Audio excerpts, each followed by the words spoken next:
Bismillahirrahmanirrahim. Assalamualaikum warahmatullahi wabarakatuh. Alhamdulillahi rabbil alamin. Wabihi nasta'in wa ala umurid dunya waddin. Wassalatu wassalamu ala asrafil anbiya'i wal mursalin wa ala alihi wa sahbihi ajma'in. Amma ba'du. Perkenalkan, nama saya Muhammad Fahri Rafiq, mahasiswa Bahasa dan Sastra Arab UIN Syarif Hidayatullah Jakarta, semester 6C. Pada kesempatan kali ini, saya akan membahas topik tentang kertas Eropa, watermark, dan countermark. Adapun video ini dibuat dalam rangka memenuhi tugas pada mata kuliah Kodikologi di Program Studi Bahasa dan Sastra Arab, Fakultas Adab dan Humaniora UIN Syarif Hidayatullah Jakarta, yang mana matkul ini diampu oleh dosen saya, yakni Bapak Muhammad Nida Fadlan M.Hum. Baik, langsung saja kita masuk ke pembahasannya mengenai kertas Eropa, watermark, dan countermark. Berbicara mengenai kertas Eropa, kebanyakan manuskrip Melayu dan mungkin sebagian besar manuskrip Indonesia ditulis di atas kertas buatan Eropa. Memang seperti yang kita ketahui bahwasanya revolusi percobaan industri di Eropa lah yang memungkinkan lahirnya tradisi manuskrip Melayu.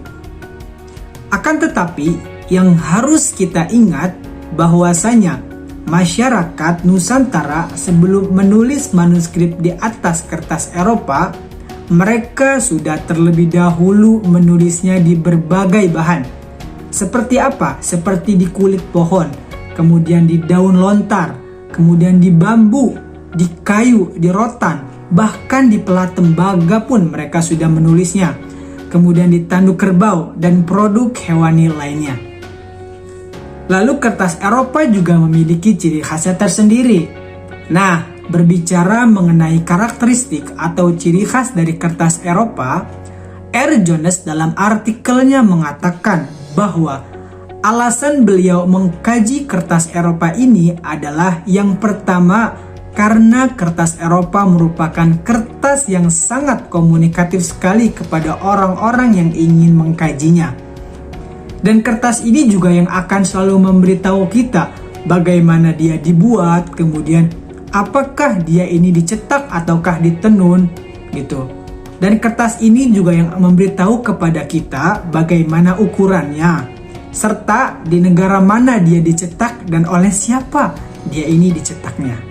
Kemudian berbicara mengenai kertas Eropa di Nusantara, faktor dominan masuknya kertas Eropa ke Nusantara pada masa kompeni dan kolonial adalah faktor ekonomi. R. Jones mengatakan bahwa ada 3 jalur penting masuknya kertas Eropa ke wilayah Indonesia. Yang pertama adalah karena dibawa oleh Belanda. Dapat kita mengerti bahwa pemerintah Hindia, khususnya Belanda, lebih suka mengimpor kertas dari pabrik kertas di Belanda. Dan sejak abad ke-19, mereka melakukan kolonialisasi di Nusantara. Kemudian masyarakat Belanda juga memperdagangkan atau memperjualbelikan kertas Eropa ke Nusantara, yang mana pada saat itu juga sudah ada VOC. Kemudian jalur yang kedua adalah karena dibawa oleh Inggris, yang mana pada saat itu pabrik kertas di Inggris ikut berkontribusi juga di dalam penyebaran kertas Eropa ke Nusantara. Lalu yang ketiga untuk jalur masuknya kertas Eropa ke Nusantara adalah karena dibawa oleh pedagang-pedagang Islam, yang mana pada saat itu jalur perdagangannya ada di negara Italia. Karena kebanyakan negara-negara Islam saat itu membeli kertas di sana kemudian menyebarkannya. Sebagaimana penjelasan di atas, hal ini membuktikan bahwasanya masuknya kertas Eropa ke Nusantara tidak hanya selalu ada isu-isu kolonial saja, melainkan juga bisa melalui perdagangan. Lalu kapan sih berdirinya pabrik kertas Eropa di Nusantara? Tepat pada tanggal 22 Juli 1921, pabrik kertas didirikan pertama kali di Nusantara, tepatnya di kota Padalarang. Dan pada tanggal 4 Mei 1923, secara resmi pabrik kertas dibuka dan disahkan oleh Gubernur Jenderal. Lalu seiring dengan berjalannya waktu, tepat pada bulan Desember 1923, produksi kertas telah mencapai kapasitas yang sangat luar biasa sekali, sehingga kapasitas tersebut menjadi penuh dan kekurangan tempat untuk memproduksi kertas dengan jumlah yang lebih banyak lagi. Oleh karena itulah, pada tahun 1937, pabrik kertas yang kedua didirikan di Leses, yaitu dekat dengan Probolinggo, Jawa Timur. Nah, berikut adalah gambar daripada kertas Eropa. Kurang lebih kertas Eropa seperti ini. Nah, mungkin itu pembahasan singkat tentang kertas Eropa.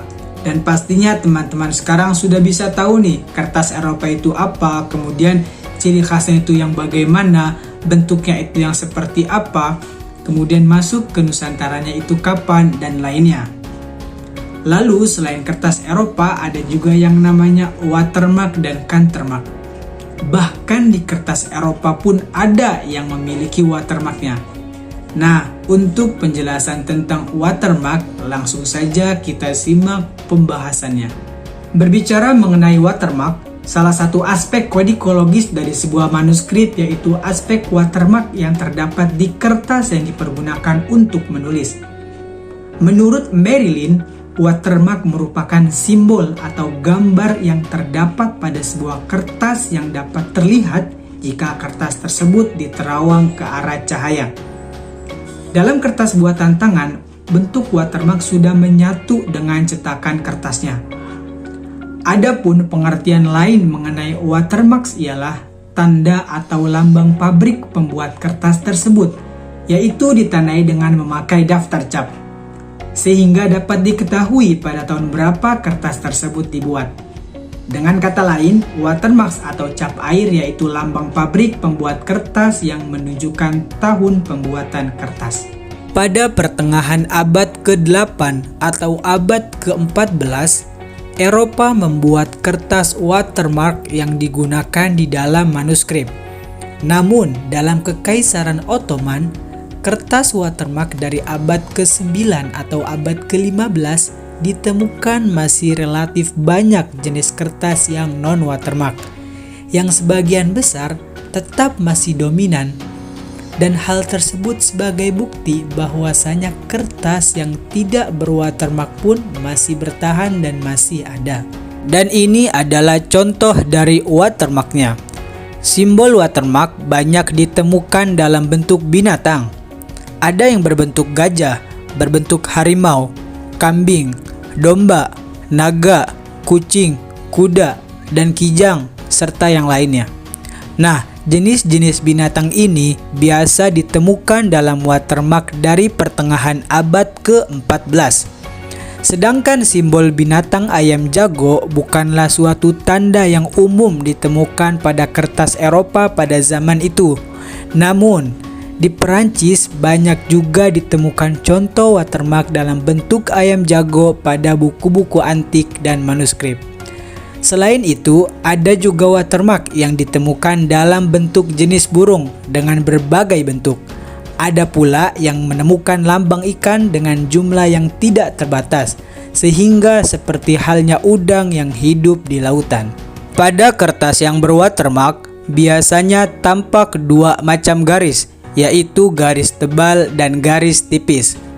Pengukuran kertas untuk keperluan kodikologi biasanya diterapkan pada kertas macam ini. Lalu kedua garis ini berfungsi untuk apa? Kedua garis ini berfungsi hanya untuk penulisan saja. Lalu dalam suatu penelitian, watermark dapat memungkinkan kita untuk mengetahui tempat dan tanggal produksi suatu kertas di dalam penyalinan naskah untuk diidentifikasi. Jika suatu watermark dapat diidentifikasi, maka dapat dibandingkan langsung dengan item yang diselidiki. Kemudian kertas yang berwatermark kadang-kadang juga dapat membantu memberi petunjuk perkiraan umur naskah, terutama pada naskah yang tidak mencantumkan waktu penulisannya. Hal ini terjadi karena adanya tanda atau lambang pabrik yang membuat kertas. Selanjutnya ada countermark. Countermark atau tanda tandingan adalah tanda yang seringkali mewujudkan inisial pembuat kertas, yang mana countermark ini biasanya ditempatkan pada lembar kedua setelah watermark. Jika watermark yang biasanya hanya menggambarkan simbol pada kertas saja, maka countermark pada kertas manuskrip memberikan informasi tambahan seperti informasi tanggal, pabrik, dan identifikasi pembuat. Dan countermark biasanya juga menggambarkan nama pembuat kertas dan juga tahun pembuatan kertas. Nah, di sini ada contoh dari countermark.